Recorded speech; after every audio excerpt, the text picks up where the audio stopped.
Hello friends, இன்னைக்கு நம்ம cook with குட்டிலிங்க ஒரு வித்தியாசமான ரசம் ரெசிபி தான் பார்க்க போகிறோங்க. இது நம்ம பச்சை புளி ரசம் செஞ்சோம் இல்லைங்களா, கொங்கு நாட்டு ஃபேமஸ் பச்சை புளி ரசம். அதுக்கு அக்காவா இல்லை தங்கச்சியா இருக்கலாங்க, அந்த மாதிரி ஒரு பச்சை புளி வச்சு தான் ரசம் செய்ய போகிறோங்க. இதுக்கு வந்து நல்ல திக்கான புளி கரைச்சலாக எடுத்துக்கோங்க. உங்களுக்கு எவ்வளோ புளிப்பு தேவையோ அந்த அளவுக்கோ, இல்லை எவ்வளோ ரசம் தேவையோ அந்த அளவுக்கு வந்து நீங்கள் இந்த புளி கரைச்சல் எடுத்துக்கோங்க. இதில் வந்து தண்ணி ஊற்றி இந்த புளியை வந்து டைல்யூட் பண்ணிக்கிறோங்க. நம்ம புளிப்புக்கு தகுந்த மாதிரி டைல்யூட் பண்ணிவிட்டு இதில் கொஞ்சம் உப்பு கலந்துக்கிறோங்க.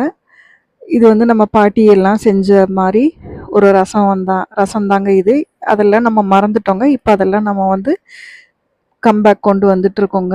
இது கூட வந்து கொஞ்சம் கருவேப்பிலை கொழுந்தா வந்து இது மாதிரி நல்லா பிச்சு கலந்து விட்டுக்கோங்க. அப்போ அந்த கருவேப்பிலையோட ஃப்ளேவர் நல்லா இருக்குங்க.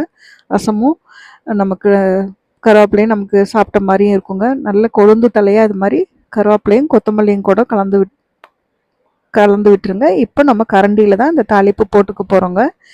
கரண்டி வச்சுட்டுங்க, அதில் கொஞ்சமாக எண்ணெய் விட்டுக்கோங்க. எண்ணெய் விட்டு கடுகு போட்டுக்கிட்டோங்க. கடுகு நல்லா பொடிஞ்ச உடனே ஒரு 4 பூண்டை வந்து இது மாதிரி தட்டி வச்சுருக்கோங்க. அதை வந்து நல்லா ப்ரௌன் ஆகிற அளவுக்கு வறுத்து விட்டுக்கலாங்க.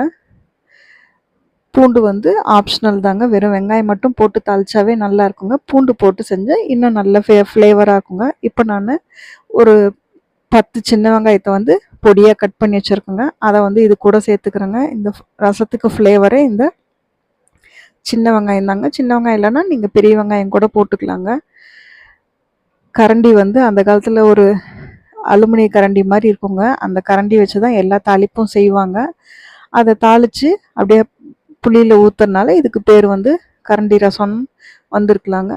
இப்போ இது நான் வந்து ஒரு சின்ன காரமான பச்சை மிளகா சேர்த்துக்கிட்டேங்க. இது ரொம்ப காரமான மிளகா தான். அப்புறம் 2 வரமிளகா போட்டுக்கிட்டேங்க. ஒரு கருவேப்பிலையும் போட்டுக்கிட்டேங்க. இந்த கருவேப்பிலை வந்து நல்லா மொறுன்னு பொடிஞ்சு வர அளவுக்கு இந்த வெங்காயம் வந்து வறுத்து விட்டுருங்க. நல்லா வந்து வெங்காயம் வதங்கிடணுங்க. இப்போ நம்ம வீட்டில் அரைச்ச சாம்பார் பவுடர் வந்து 1 ஸ்பூன் சேர்த்துக்கிறோங்க. ஏற்கனவே நம்ம பச்சை மிளகா காஞ்ச மிளகா சேர்த்துருக்கோம், அதனால் பார்த்து சேர்த்துக்கோங்க. நான் எடுத்திருக்க புளிக்கு வந்து இந்த 1 ஸ்பூன் அளவுக்கு மிளகாத்தூள் வந்து கரெக்டாக இருக்குங்க. இப்போ இந்த தாளிப்பு எல்லாத்தையும் நம்ம பச்சையாக கரைச்சி வச்சுருக்கோம் இல்லைங்களா, புளி அதில் வந்து சேர்த்து நல்லா கலந்து விட்டுருங்க. இப்போ வந்து புளிப்பும் உப்பும் பார்த்துக்கோங்க. உப்பு பத்துன்னா இன்னும் கொஞ்சம் போட்டுக்கலாங்க. அவ்வளோதாங்க, நம்மளோட ரசம் வந்து சூப்பராக ரெடி ஆகிடுச்சுங்க. என்றைக்கோ ஒரு நாளைக்கு உடம்பு சரியில்லை, முடியல, நமக்கு சமைக்க முடியலங்கிறப்ப இது மாதிரி வந்து சட்டுன்னு செஞ்சிடலாங்க. ஆனால் ரொம்ப டேஸ்ட்டாக இருக்குங்க. ஒரு தடவை நீங்கள் இது மாதிரி செஞ்சிட்டிங்கன்னா அப்புறம் அடிக்கடி இந்த ரசம் தான் செய்வீங்க. இதில் இருக்கு இல்லைங்களா, இந்த வெங்காயம் அவ்வளோ டேஸ்ட்டாக இருக்குங்க. இது கூட ஒரே ஒரு அப்பளம் வச்சு சாப்பிட்லாங்க. நாங்கள் வந்து இன்றைக்கி அப்பளமும் ஒரு ஆம்லெட்டும் வச்சு சாப்பிட்டோங்க. ஆம்லெட்டோட இந்த ரசம் பச்சை புளி ரசம் வச்சு சாப்பிட்டு பாருங்கள். ஆஹா, அவ்வளோ சூப்பராக இருக்குங்க.